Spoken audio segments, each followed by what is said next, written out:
Kak, tolonglah beli Kak. Saya janji kalau Kak beli confirm tak menyesal. Tak apa. Kak. Tak apa. Alah dia, janganlah saya sedih. Aku tahu kau boleh buat. Aku percaya kat kau. Kau jangan putus asa tau. Okey? Kau janji? Saya nak yang ni lah. Ada stok ke? Yang ni? Sekejap Kak, saya check stok dulu. Okey. Akak dah ada sesiapa akak? Dah, dia dah. Dengan siapa Ada staff nama Dian. Oh, Dian akak ni ada saya mana satu? Yang ni. Oh, yang ni. Minta dia checkkan stok dah. Oh, tak ada kak, bukan apa. Saya tak nak lah akak terkena macam orang yang kena.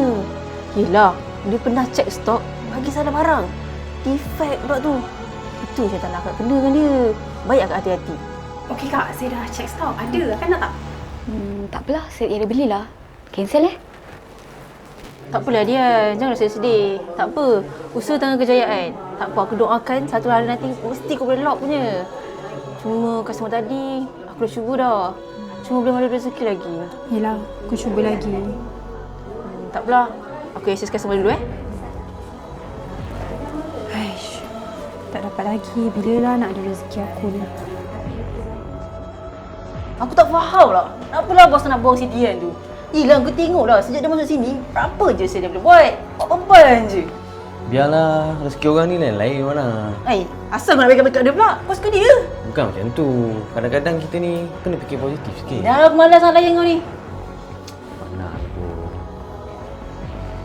So, Akak nak design ni? Betul. Ngam lah tu sesuai yang konsep rumah Kak. Kejap, Akak tunggu. Saya check kat belakang. Ada tak stok? Okey, baik. Sekejap, saya tunggu ya.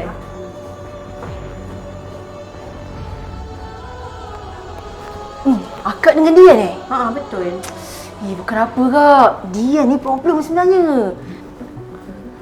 Sorry lah Dian. Ni customer kita tadi, dia kata nak cancel lah. Aku dah cuba dah.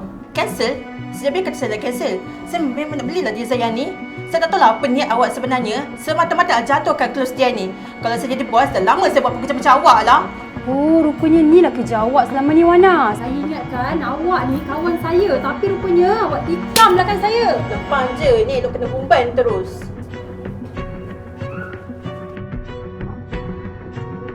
Yang paling sakit bukan musuh depan mata, tapi kawan yang tikam belakang kita. Pernah tak kita alami situasi macam tu?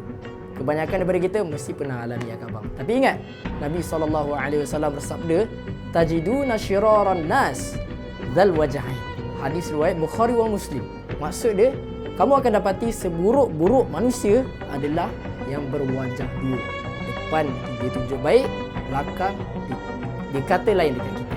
Jadi, jaga mulut, jaga hati, doa kepada Allah, minta hidayah, petunjuk. Jumpa datang galeri kita sebab sekarang ni pun kita ada special promotion lagi-lagi untuk item eksklusif. Contoh macam dekat belakang apa ni?